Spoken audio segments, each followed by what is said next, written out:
Welcome to another episode of the Butler Did podcast. I am, of course, your host, Adam Butler, back with another episode, and I'm super excited about today because I have a spectacular guest.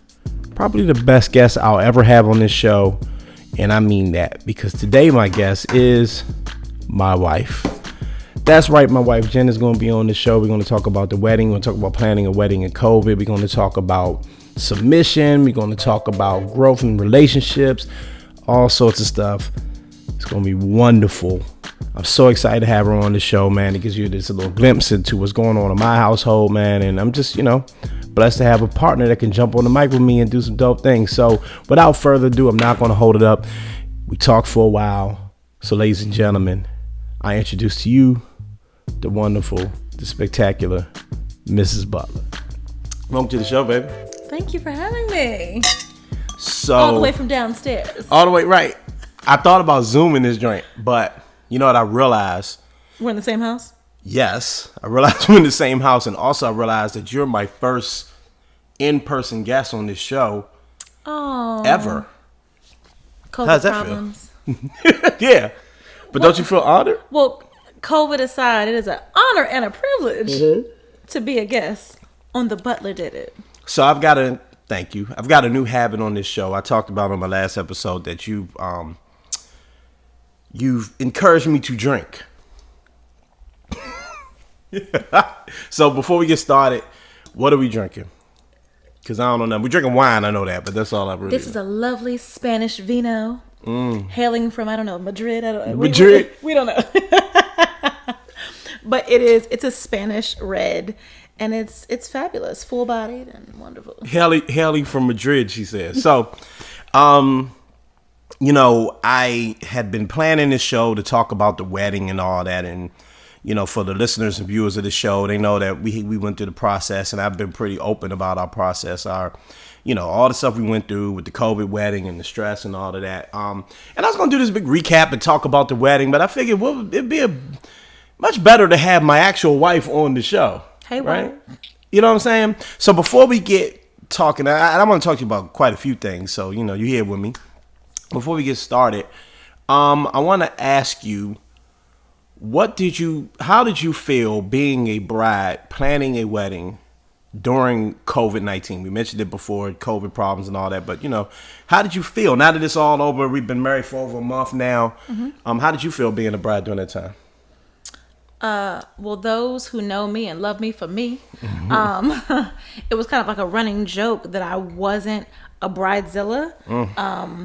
I think I actually made it through the entire process without having just a crazy spastic moment. But I think it's because, how dare I? With everything that was going on with COVID, we went from having a wedding planner at this beautiful, boutique style, fabulous DC hotel venue, and all these things. I had my wedding, my pink wedding journal down to the T, all these details, and then the earth shuts down, and it's like, how dare I?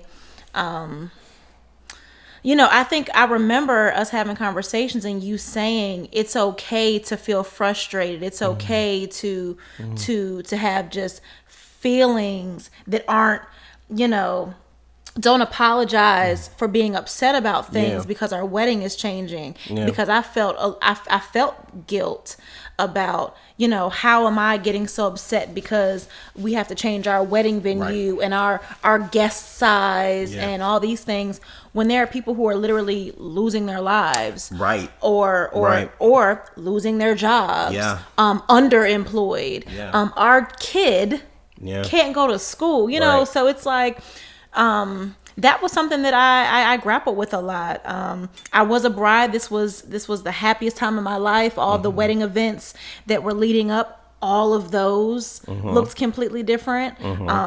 I just so happened to have the baddest set of friends on the planet. You did. Your bridesmaids came through. When I tell you, listen, and I've said this on the show, your bridesmaids, I did a whole show dedicated to the wedding. This was before our actual wedding. And I talked about your bridesmaids. Like, I was so thankful for your bridesmaids because all the stuff you're talking about, all the stress that, we could have gone through, that we did go through, but it could have been so much worse if you didn't have that support system. So yeah, shout out to your bridesmaids. Seriously, shout out to my bride tribe. I mean, I'm talking about my bride tribe was solid, and I'm just so grateful. Yeah. Because they made that thing, they made it happen. Yeah, they did. And it was all of these, memorable pre-wedding events, for a bride. But it was COVID safe. Yeah. All of us came out of it COVID free. That, you can hear our son upstairs too, by the way. Oh yeah. He said, what y'all doing? Yeah.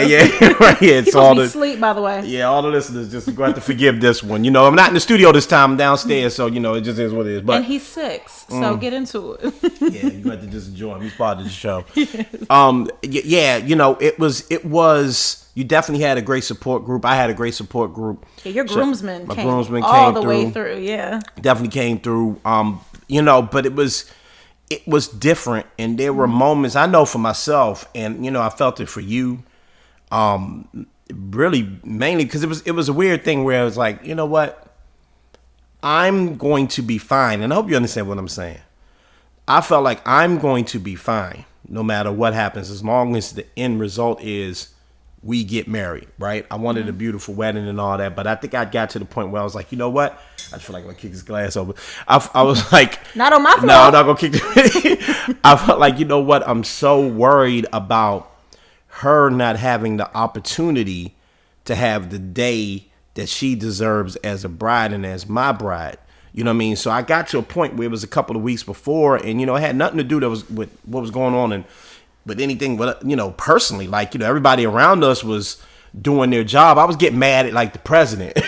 You know what I mean? I was getting mad at like, I would see random people. Yeah, we're still mad at the president, but see local people like, riding around and see people playing basketball and doing stuff and thinking like, man, you about to ruin my wedding. Like, you know what I mean? The COVID case is going to go up and the park's going to call us and tell us we can't do it or something. I was just so concerned about something falling apart last minute that was out of our control, because the whole thing was out of our control. It was a very weird situation. I know there's a lot of people listening that have friends who've gone through the same thing, or probably have gone through the same thing, or are going through the same thing. Like, it's a very strange situation to plan a wedding and then have a wedding in the middle of a pandemic.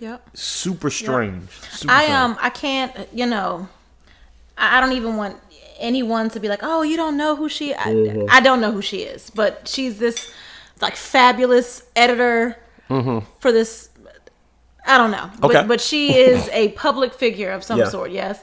And she reimagined her wedding on her stoop. Oh yeah, in that Brooklyn. was like, that was early in the yes, I know you're talking about. I forgot her name. And it was, first of all, she's gorgeous, and just her family and her new husband, just everyone was beautiful, but it was so beautiful. What they did was so beautiful, and I don't even think take away her career and notoriety. I think that if she were just Adam and Jen, it would have been just as beautiful. So like things like that kind of gave me hope, because what do we always say? COVID don't stop love. And no, it doesn't. Dang sure didn't stop ours. And we even got to the point where we said, if it's you, me, Makai, and the officiant, our dear friend Sam, who we love you, Sam. Yeah, even if it was just the 4 of us, we were going to make that thing happen. Yeah. And you know what else? And then we'll get into more stuff after this. But I just want to say one more thing. Well, a couple more things about the wedding. My cousin Whitney and Kenji, they got married during COVID. Yes, Whitney and Kenji. and they were married a month before us, almost to the day, well, close to it, but just a month before us. And theirs was absolutely beautiful too. Yeah, and that's what I was gonna say. Seeing them conduct the wedding, and theirs was pretty much strictly Zoom. Full transparency, we had some people at our actual ceremony, but it was mostly a Zoom wedding. We had pretty much like, what would you call like the very close family and friends. Very intimate family and friends. At the actual ceremony, Whitney and Kenji chose to do straight up Zoom with, mom, grandma, people like that there. But long story short, we saw their wedding go off. And without I think and I think I can only speak for myself, but for me, it gave me a sense of like, okay, this can be done. Yeah. This isn't as crazy as I'm thinking it's going to be, or no one's going to miss out on anything. Everybody's going to have a great time. Everybody's going to get to experience it. It's going to be different, but they're going to get to experience it. You feel the same way? I think so, 1,000,000%. And then hindsight being 2020, pun intended. Hey. I wouldn't have changed it for the world. No. It ended up being, and we're never going to knock or judge anyone's journey and what they choose to do or not do. Right. But the path that we were on and the amount of money that we were going to spend on a venue, at a hotel, and all of the fabulosities that came along with it. Yeah. You spend just as much money at a more intimate ceremony, but it was so meaningful to be native Washingtonians. Yeah. We did our engagement shoot at the monuments and the memorials. So then to get married at a memorial, it was just with MLK right behind us. MLK literally in a backdrop of our altar. Yeah. It was a full circle moment that we weren't even seeking. Absolutely. So I actually, if I had to do it all again, we would do it again. Absolutely. There at the Thomas Jefferson Memorial. Absolutely. I'm drinking more wine than you, by the way. I just want you Cheers to to the Thomas Jefferson Memorial. Yeah. How about that? Yeah. And I'm drinking more wine than you. Cheers to National Park Service. I'm ignoring you. Yeah, I'm just saying. All right, I'm drinking I'm like literally I'm chugging. I don't know if I'm drinking too much or what are you? Yeah, you have to let the nose just gently I'm just grace saying, your palate. I don't know, y'all. I'm saying that I gulp wine down. Do not allow me to put on the front for the Butler Did It. Okay, don't do it. Don't do it. Don't be faking for the people now. She drinks her vina. Yeah. She drinks and she knows things. Like Terry. She drinks and she knows things. All right, so I spent a lot of time, especially before we met, and people that are familiar with with me for years now, doing a lot of like relationship panels and relationship shows, and people always talked about, I need this before I get married, or when I get married, it's going to be like that. In fact, I did the Love Jones Cafe. You were watching with Anwar. Shout out to Anwar. I did the Love Jones Cafe. Stalking from upstairs. You were part of that show. But I did the Love Jones Cafe probably about 3 weeks ago, and prior to my appearance, there was a young lady on, and she was, single, and she was talking about, and the show was, geared towards singles. I feel like everything I thought I knew about long-term relationships, very committed relationships, and marriage, it goes out the window. Like I feel like, all this planning and all this stuff I thought I was going to require and need, and and you're everything I've ever wanted. And I think that's the point I'm making, is that everything I thought I was going to require out of a partner goes out of the window. You adjust and you make it happen for the person that you get. Does that make sense to you? Mm-hmm. You know what I'm saying? So it's like I guess what I'm asking you, baby, trying to make like, sure you're saying the right thing. Yeah. Okay, right. I don't want to mess up here. We can cut the camera off, man. I don't got trouble. What you mean you didn't get what you wanted? What do you mean? I ain't trying to go out like that. Nah, but I'm just, to me,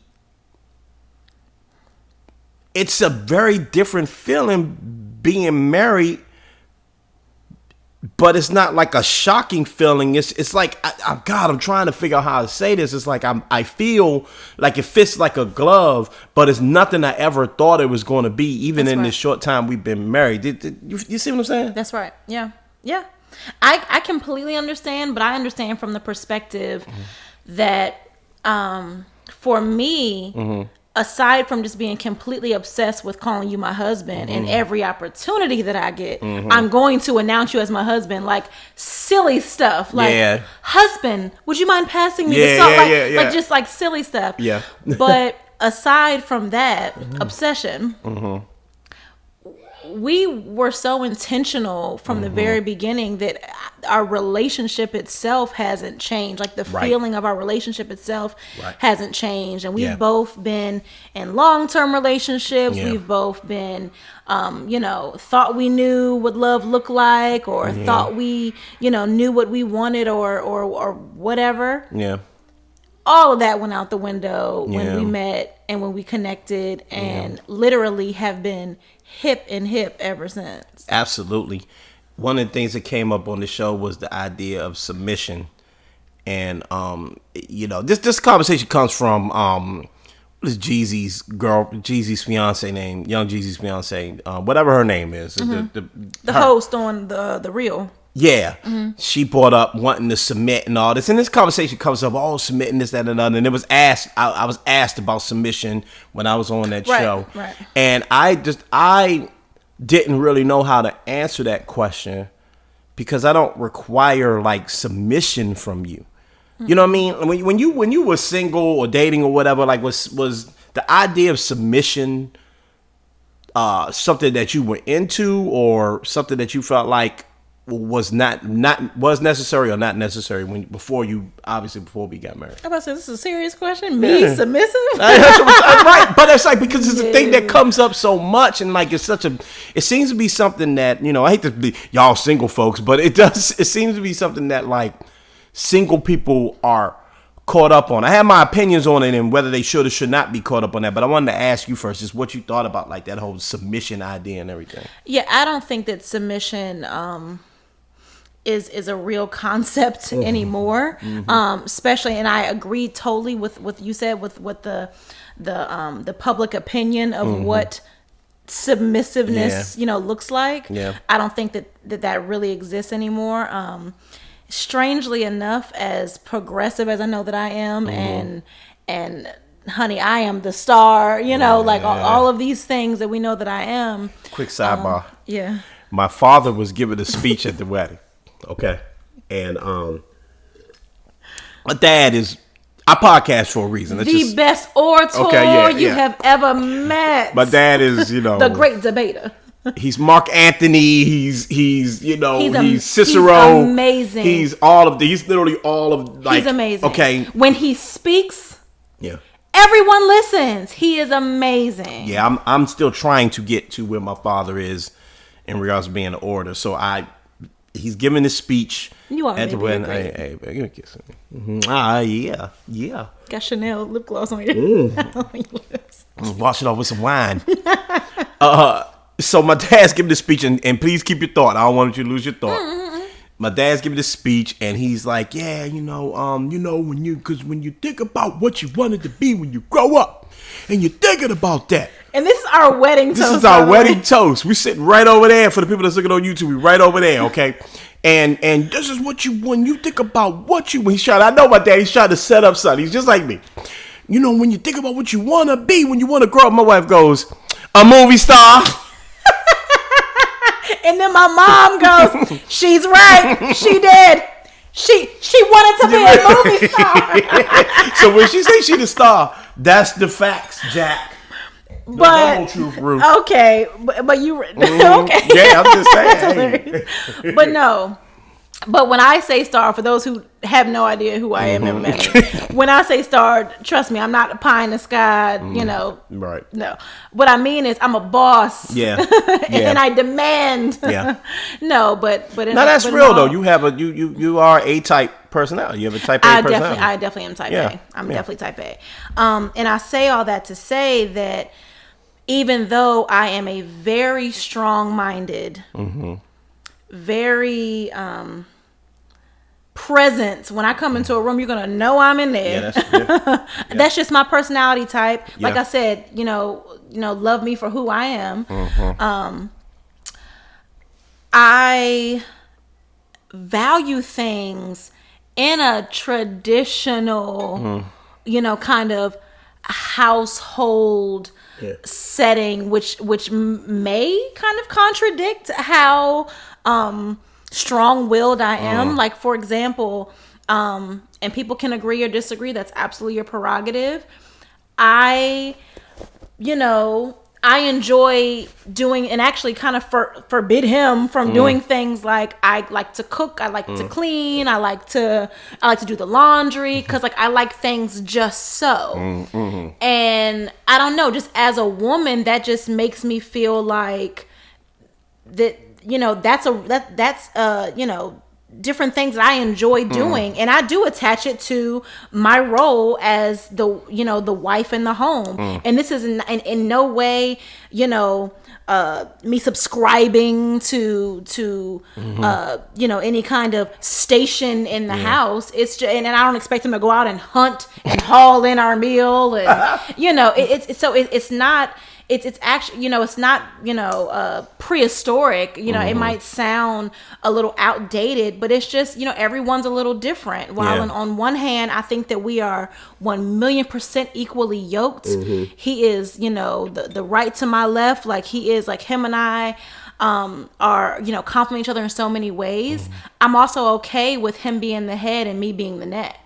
Because let me tell you something, that head can't do nothing without his neck. Okay. Yeah. And so it's weird. Yeah. But does any of that equate to submission?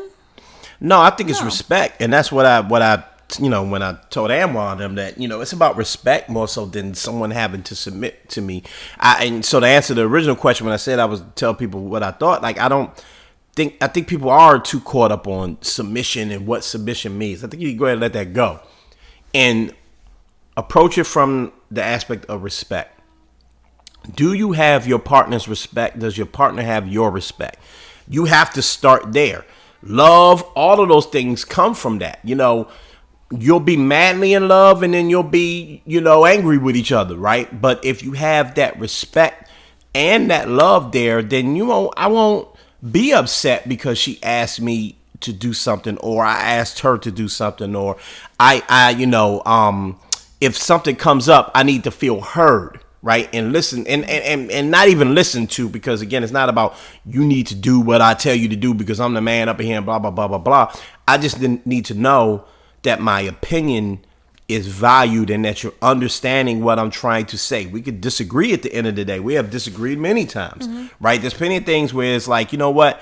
I don't think that's how we should do it, but because we respect each other, and I'm talking this type of respect is on the highest of levels, then I can say, you know what? I trust her. I may not agree, but you know what? I trust her. I'm going to go ahead and allow her to do something that I probably would never do, because I trust her. And I'm pretty sure it's the same with you, where it's like I may bring something to the table or suggest something that you didn't do when you were a single woman. You didn't think about doing as a single woman, or vice versa. I didn't think about it as a single man, but because I love and respect you, I trust you. And it's the same thing. And I think men sometimes get caught up in that, nah, man, I'm the man of the house. I'm the king of the castle. What I say goes. And I don't know. That's just not realistic.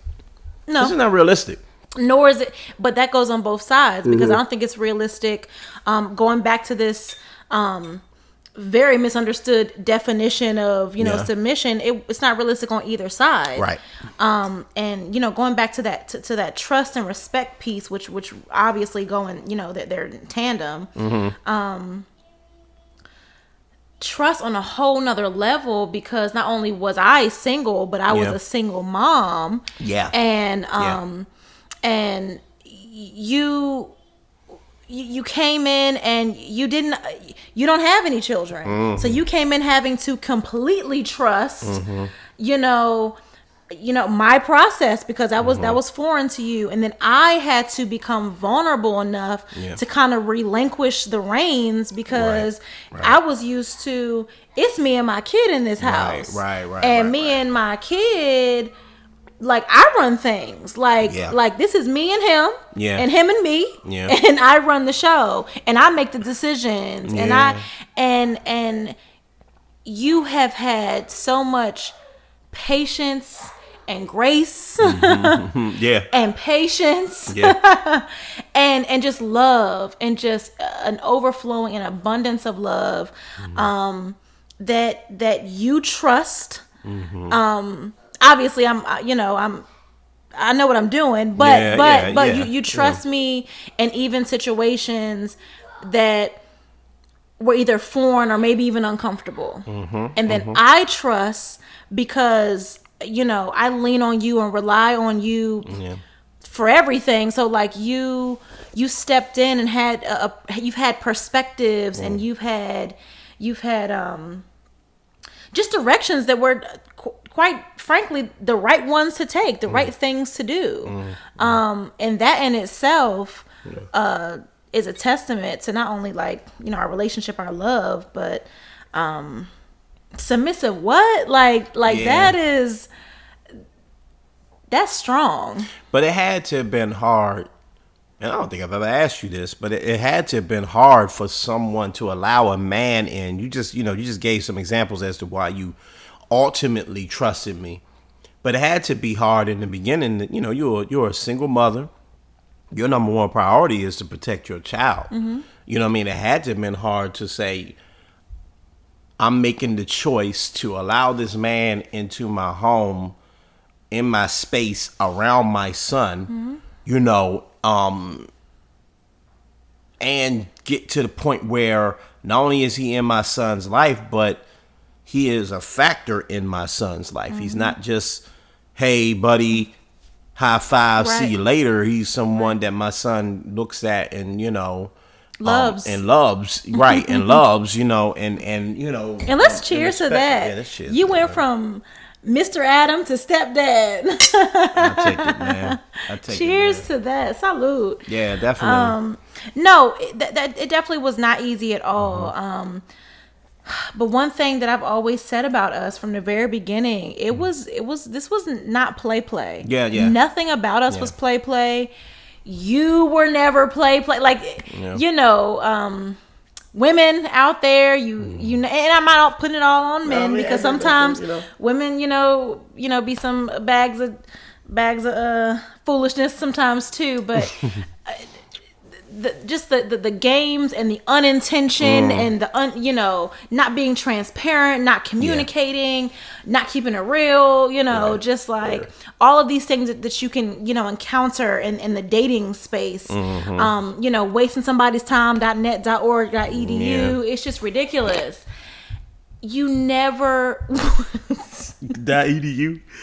Go on, woman. So when it came to the time, you know, when it was getting ready for you to meet Kai, it was, you know, of course it's nerve-wracking in the beginning because not only do I want him to like you, I want you to like him too. Like that's another thing that like people don't like say out loud. Like you want your child and your significant other to get along. Like you want both of them. And my son is, you know, we got the love of my life. Oh gosh. Yeah, you guys were fast buds, but that's like the love of my life. Like that's like the, you know, most important thing to me. So it mattered to me how you guys vibed. And y'all's vibe was like awesome.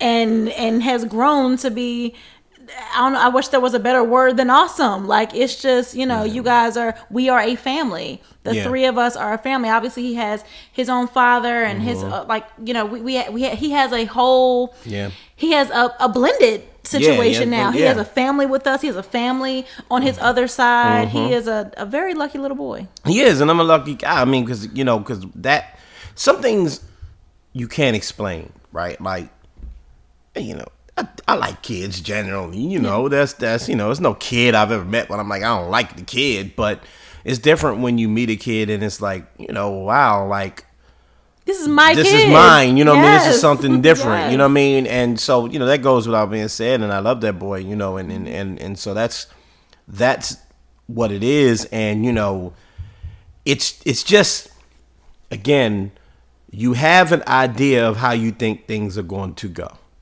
you know, and what you're going to require from people and what you will and won't accept. And then you meet a person and what I think I've learned, and if anyone's out there in a committed relationship, and maybe you're thinking about proposing, fellas, if you're thinking about proposing, or if there's a lady out there and you're thinking that's the guy, you know, I think the biggest thing I've learned is that you move mountains for the person that you know is the one.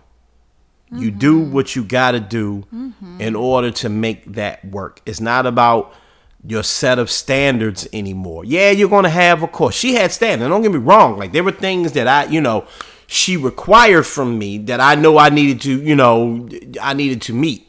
And it was the same for me. It was things where it was like, we have to find a comfort level for each other. That's but honestly,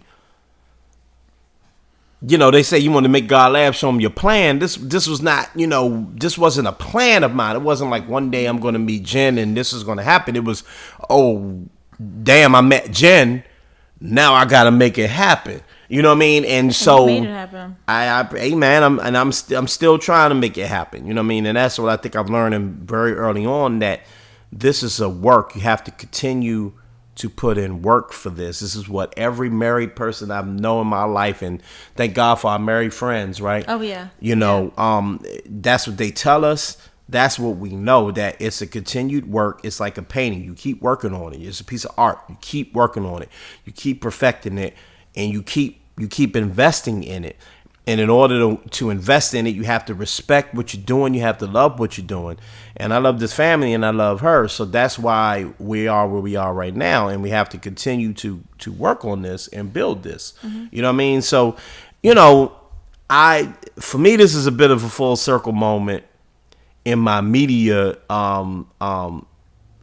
career.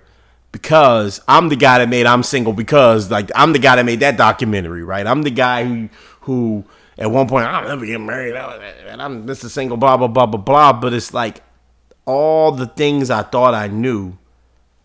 It's a wonderful feeling to be like, yo, I was 100% wrong. Like, I was 100% wrong, and that's cool. And I think that people just need to be more open-minded when it comes to relationships and comes to that person. You got to have your heart open. You got to be ready to make adjustments for someone, because that's what I feel like. That's a part of what love is. No, 1,000,000%, 1,000,000%. Or just honest. Honest about what you want and where you are. Before I go off on this tangent, and make some people mad. Hopefully not. Well, I just wanted to piggyback off what you were saying, to put a pin, as you would say, to put a pin in, about talking about Kai. Yeah. You want to talk about somebody who turned into a pile of mush gush the first time Kai was like, Mr. Adam. I love you, Mr. Adam. I love you, Mr. Adam.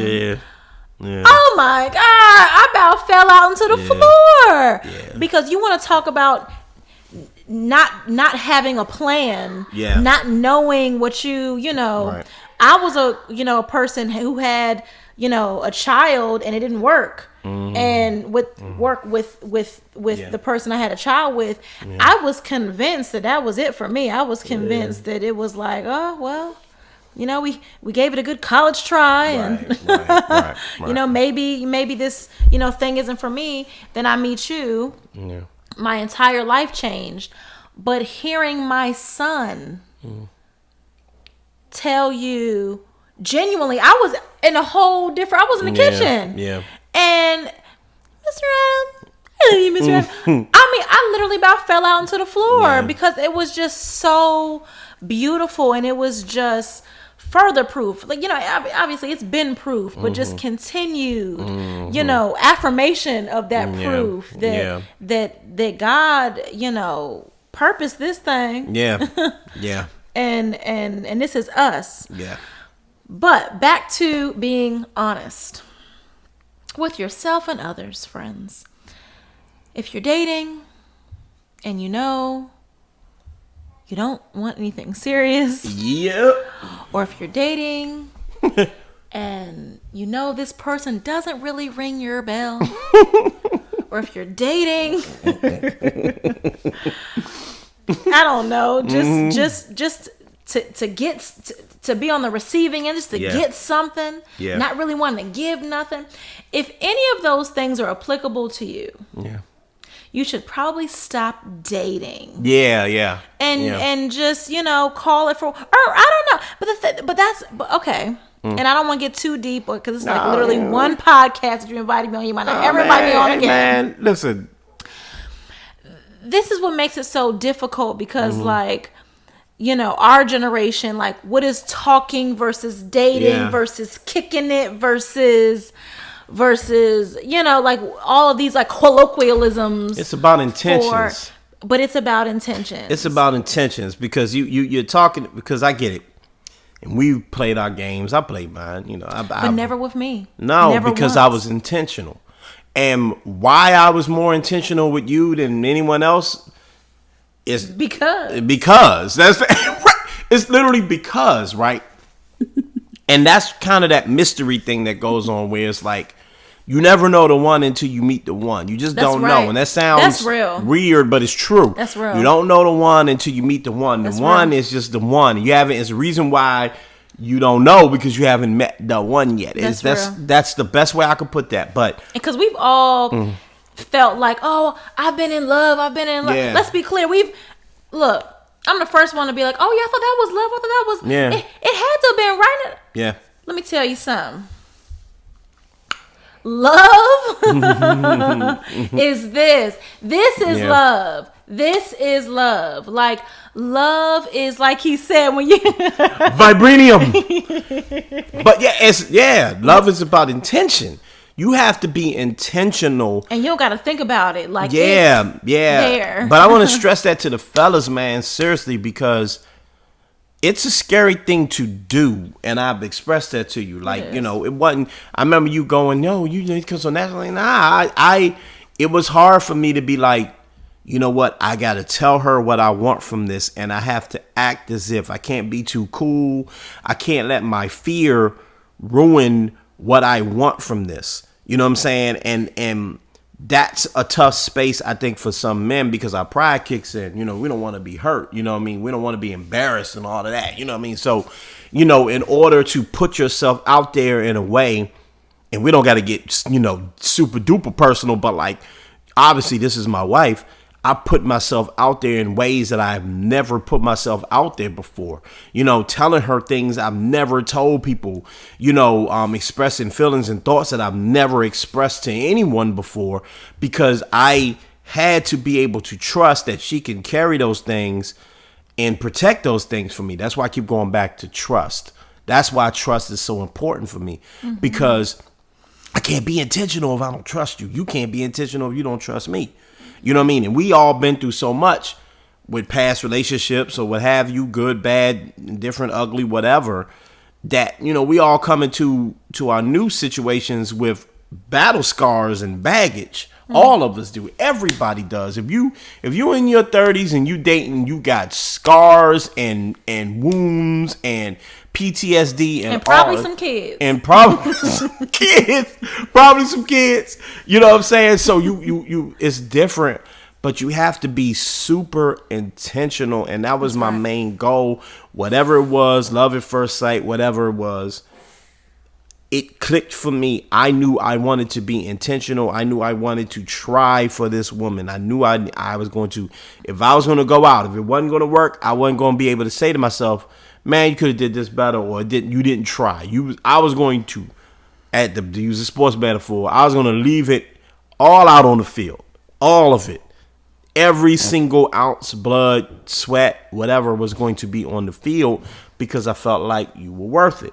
And you are worth it. You know what I mean? And so, you too, baby. Don't get on, you know what I'm saying? Don't start no shit up with this. But, but no. So I say that I'm winning, by the way. He tried to come for me. I slowed down because I slowed down. You know what I'm saying? I slowed down. But yo, I just want I just want to say that to the fellas out there, because I know a lot of men listen to the show, and this is one thing that men struggle with, and that's being very intentional to your mate, and you can't get caught up in that, again, submission or worrying about her, you're going to use me and this, that, and another. No, you got to put yourself out there. You got to be as vulnerable as you can. I'm telling you, I know a lot of our nature tells us not to be like that, and everything we hear, read, we watch on TV tells us that stripping yourself naked basically is the worst thing you could do. But I'm telling you, if you meet someone and you feel like that's someone this your ride or die. I'm talking to dudes right now, so I'm using that language. This your ride or die. This your one. You gotta strip yourself, man, and you gotta let her know that you down for her, and you gotta let her know that you are going to do whatever it takes to make sure that you're going to take care of your future family, your current family, or whatever it is that you all have, your relationship, your love. You're going to have to be able to do that. You have to. And can I just say, for me, my girlfriends and I have joked about, like, again, getting back to this, like, being in the dating world or whatever, being on forever dates. Like, a forever date, like, you meet a guy, you guys hit it off, you're together for, I don't know, like, X amount of days after that. It's like, because you're just talking. You're just talking, whatever. But we're still on our forever date. Like, we literally got together. And obviously that fails in comparison to what we have, because 2 years later, babe, like, think about it. The moment that we got together, we literally have not missed a beat. I think we got into one, little foolish squabble that I think lasted 24 hours. Yeah. If it was a whole 24 hours, in 2 years, we have literally, quite literally not missed a beat. Just because we didn't have time for the foolishness, for the, like, we communicate, we work through it, we get through it, and we're doing it together. Like, we want to be in each other's space. We want to be together. And that is, if that's not intention, I don't know what is. And then another thing that I know is really important to both of us, that I personally have never experienced outside of you, and you know this, and how much it means to me, and how much you mean to me in this capacity, because obviously you fulfill me in many, many different ways, but the way that it's very important. The way that's very, very important. And we learned this on our first date. And why both of us felt this comfortable to even talk about it on the first date all goes back to vibes dem, because it kind of doesn't make it, it doesn't really make any sense. But look at where we are now. We talked about, like, mental wellness. We talked about peace.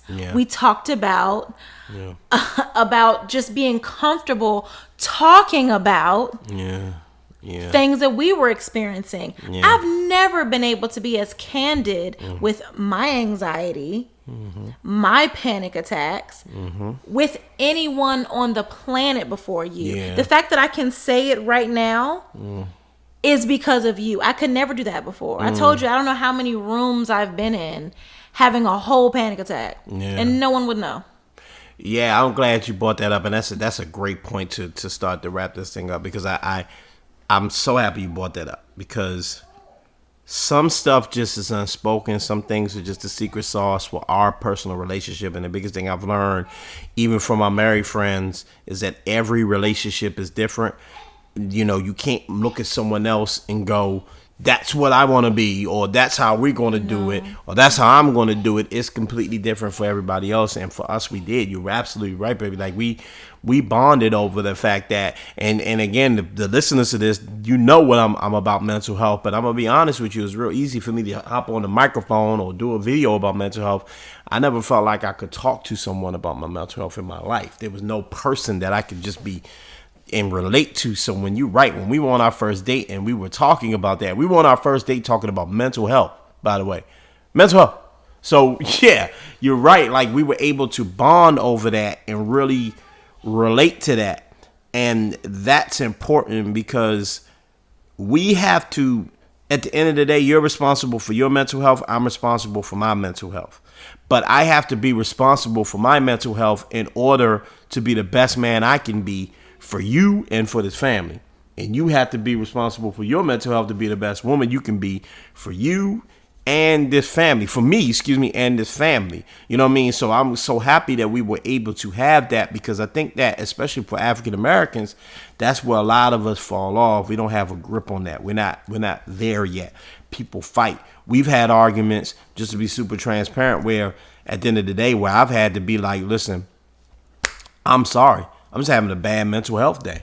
I'm just not there yet. I don't have an explanation. I'm just not right. And I apologize, because I'm just weird today, and maybe I'm quiet or whatever it is, I add to whatever it is, but it's because I'm just not right today. And because we set that standard and that platform very early in our relationship, I mean, super early, before I asked her for a chance, right? Very early on in the relationship, we were able to say, okay, I understand that about you. I understand that if you need to be quiet for a day, I get it. So peace. We know what peace looks like. Yeah. I know what peace looks like for him. Yeah. He knows what peace looks like for me. And we provide that to one another. Like, if I can say personally, because at this point I've just spilled all the beans. I mean, listen, this is what it is. This is what podcasting is about, baby. Welcome to the world of podcasts. This is what we do. We talk and we drinking wine. I'm a late podcast. We'll get it. But no. But it means something. Anyone who has experienced, anxiety before or panic attacks before, and if you yourself, struggled with kind of being vulnerable with that, or kind of accepting that, or just kind of, a level of comfort with that. With him, I found a greater level of comfort than I ever thought I would, because it's like, no matter what's going on, I know as long as he's there, and not even physically, because, even if we're not in the same space, but because I know he's always there, I know I'm going to be fine. Yeah. That's a huge, that's huge. Yeah. And that's something that I never had before. I've never had that before. And that's the thing. Yeah. I also never sought it out because I never felt comfortable enough. Yeah. Yeah. That's exactly what I was going to say. That I never had anyone, maybe my mom. I would call my mom every now and then when things were like really bad. Like, I was having. It was my brother, but still, it was. But it's not the same. It's not the same. It's not the same at all. Actually, it's not the same at all. Yeah. But I never, was able to say to someone like, okay, because I bring up my mom, you bring up your brother, like, and shout out to my brother-in-law, man. But they're best friends, by the way. Yeah, that's my boy. But now you bring up your mom, and you bring up, we bring up your brother, like, this is when you're in the thick of it. Like it's at its peak. Like, I'm having a legit anxiety attack. I need somebody to call. I've never had a person where I'm like, yo, I feel like one's coming. I feel strange. I feel weird. I don't know what's going on. Can you help me? But I need you to know, and you know exactly what to do for me. And that's the biggest thing. I just never knew. I never had someone that I can just, lean on that intimate of a level. That's like the ultimate, like, definition of intimacy. Like, you think about intimacy, you think about, what does she do for me sexually, or what is, are we physical? Nah, it's like it's a deeper level of intimacy, and it sounds corny. It sounds like that thing. And I'm saying that for a reason, because it sounds like that's the stuff when you go and you ask for relationship advice, or you got like a person talking about relationships, and they go intimacy on a deeper level, and you're like, all right, man, what are you talking about, bro? Because perhaps you haven't experienced it, or perhaps you have, and it failed you. Then we hope that you do, because it's far from corny. It's the thing. Corny. It's the thing that I believe keeps you going when all that other you can't lean on that other stuff. That's right. When you can't lean on the at the end of the day, it's I see how the song goes. I saw the sun, the moon, the mountains and the rivers. I saw heaven when I made sweet love to you. When that don't matter no more, and you can't. We better get on this. Hey, this is the wine. On this track. And this is the wine. When you can't lean on that any longer, that's the thing that takes you to that's the thing that keeps the boat afloat. So that's right. Again, man, I'm just so blessed, thankful. God is so great, because I have found a partner that I can lean on when I'm weak, that can love me through anything. I never thought I'd find somebody that would just love me and accept me for the weirdo and I know she's shaking her head, but I'm being real. I know she's gonna know, but because he's not weird. I mean, but he's perfect. Nah, man, the weirdo and the eccentric and the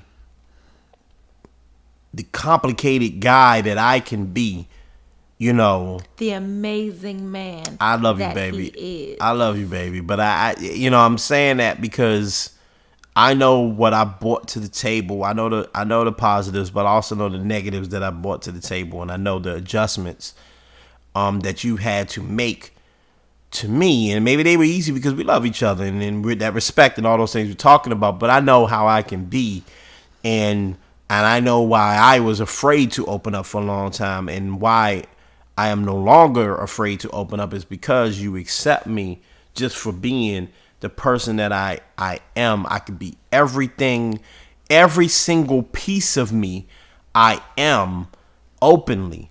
And I love that about you. I love that you love that about me, and I'm eternally grateful. Thank you so much for choosing to take this journey with me, babe. Seriously. Even the fact you're doing this podcast. And listen, man, cheers to doing the podcast. Cheers to doing the podcast. Like, listen. Let me get off here before I start crying. Don't stop crying. Can I just say, though, obviously I am enthralled to be Mrs. Jennifer Butler.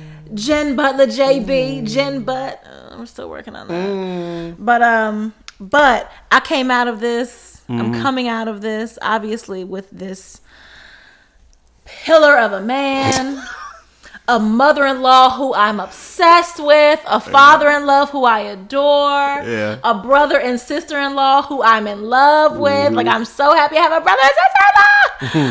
And just a whole family of beautiful, wonderful, intelligent, brilliant people who I love and adore, who are adding to my village, to my village of my family who I love, adore, and obsessed with, to my kid, to our tribe. We found out our families knew each other because we're both from DC. For a minute. Like, right, we was like, oh no, we can't be kissing cousins, but we're not. Hey, I was gonna keep it moving. but legit, our families are like just two families from DC that knew each other. If that thing wasn't more, purpose, then I don't know what is. But I could not be happier. I gave up my last name. But no, I kid because I've never been this happy. Yeah. I've literally never been this happy. This man is he's my person. Yeah. He is my person. I just hope that everyone who this reaches, if you don't already have your person, I hope that God sends you your person because you deserve your person. And if you have your person, then baby, give them a big kiss and a clink on that glass because it's a heck of a thing to have. There it is, man. And on that note, I'm going to go ahead and wrap it up. I win. You won. On that note, I'm going to go ahead and wrap it up. Listen, ladies and gentlemen, thank you so much for tuning in to the Butler Did It, along with my beautiful wife. This is truly the Butler Did It. Like, this is like legit. The Butlers did it. Thank you so much. Rebranding coming January 2021. I got a co-host on. I got a co-host now. Thank you so much for tuning in. I appreciate you all. Mind your mental health. Like Marshawn said, mind your mentals, mind your chickens. Keep it moving. Keep pushing forward. Vote, vote, vote, vote, vote. Remember to vote. Vote, vote. And until next time, ladies and gentlemen, please continue to be great. I'm up out of here. We're up out of here. One more clank for the road. Glass is empty. Later. Bye.